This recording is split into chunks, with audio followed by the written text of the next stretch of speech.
Hello दोस्तों। आज हम हिंदी व्याकरण में जो कल पास किए थे उसका ऑब्जेक्टिव कर रहे हैं। ध्यान से पढ़िएगा। आप सभी का स्वागत है इस क्लास में। चलिए शुरू करते हैं। पढ़े थे स्वरों की संख्या कितनी है, 11 है। ठीक है। व्यंजन की संख्या कितनी है, 33 + 2, 35 दिया रहेगा तो, नहीं तो 33। ठीक है। हिंदी में मूल स्वरों की संख्या कितनी है, 4 है। पढ़े हैं क्या है, अ, ई, उ और री। ठीक है, मूल स्वर हैं। हिंदी में व्यंजन वर्णों की संख्या दिया है, देखो 33 पे उस समय लिया है, अभी देंगे तो अभी चेंज हो गया है 2019 में। ठीक है, 2019 में चेंज हो गया 33 + 2, अभी वर्तमान में है, उस समय इसको लिया है। ठीक है आंसर।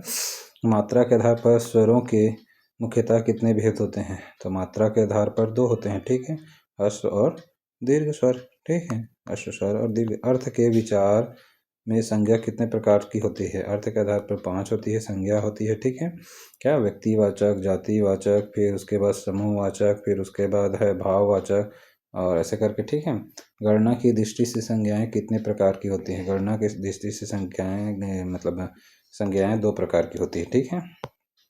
और हिंदी में सर्वनाम की संख्या कितनी है, 6 है। ठीक है, हिंदी में सर्वनाम की संख्या 6 है। हिंदी में कितने सर्वनाम हैं अभी, और सर्वनाम कितने हैं बोलेंगे तो 11 है। ठीक है, देख चुके हैं उसको। मैं, आप, तू, यह, वह, जो, सो।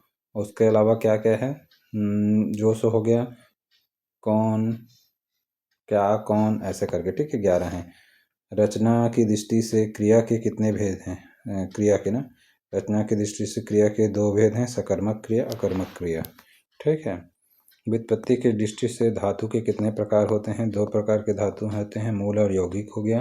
संयुक्त क्रिया के प्रकार होते हैं, संयुक्त क्रिया के प्रकार कितने हैं, 11 हैं। ठीक है। अर्थ की दृष्टि से वाक्य के कितने भेद हैं, देखो सब एग्जाम में हुए हैं। वाक्य के भेद कितने होते हैं, 8 हैं। ठीक है, एग्जाम में आया हुआ है। संधि कितने प्रकार की होती है, संधि 3 प्रकार की होती है, स्वर, व्यंजन और विसर्ग। स्वर संधि के कितने भेद होते हैं, 5 भेद होते हैं। ठीक है।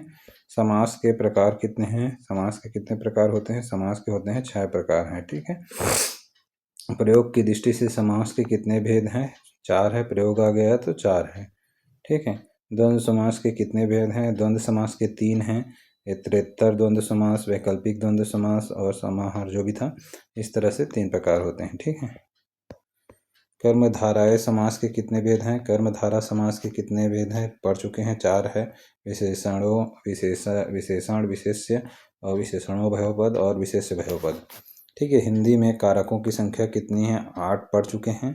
ठीक है। कर्ता ने कर्म को करण से संप्रदान के लिए अपादान से संबंध का के की अधिकरण में पर और हो गया। ठीक है। संचारी या व्यभिचारी, संचारी भाव की संख्या मानी गई है, संचारी की संख्या 33 मानी गई है।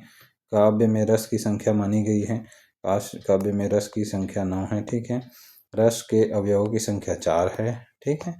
वात्सल्य रस और भक्ति रस को मिलाकर काव्य शास्त्रों में रसों की कुल संख्या कितनी है, वात्सल्य रस और भक्ति रस को मिलाकर कितनी है, तो 11 है। जनरली रस 9 है और वात्सल्य रस और भक्ति रस को मिलाकर शास्त्रों में, काव्य शास्त्रों में कुल संख्या हो जाती है 11।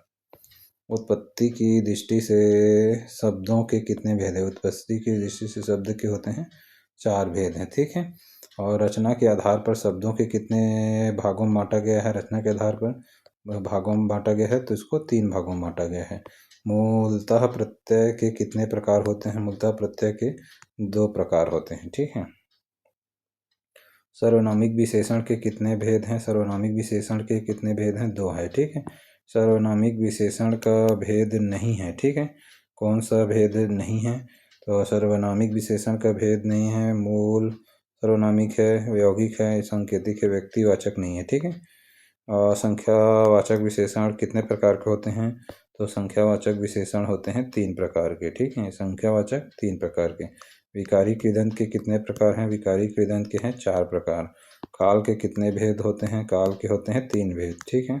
वर्तमान काल के कितने भेद होते हैं, वर्तमान काल के होते हैं 5 भेद। ठीक है। कितने भेद हैं, 5 भेद। भूतकाल का भेद नहीं है, तो भूतकाल का भेद नहीं, असंदिग्ध नहीं है, संदिग्ध, अपूर्ण, पूर्ण, आसन्न है। वचन के कितने प्रकार हैं, वचन के प्रकार होते हैं 2 है, हो गया, एक वचन और बहुवचन। ठीक है। हिंदी व्याकरण में लिंग कितने प्रकार के होते हैं, हिंदी व्याकरण में लिंग 2 प्रकार के होते हैं। ठीक है। स्त्रीलिंग और पुल्लिंग हिंदी और संस्कृत में उभय लिंग भी आ जाता है। ठीक है, चलो इसको यहीं तक रखते हैं। क्लास देखने के लिए धन्यवाद। अच्छा लगे तो लाइक करिए, साथ में कुछ कमेंट करिए और जितना ज़्यादा हो सके इस वीडियो को शेयर करिए। धन्यवाद।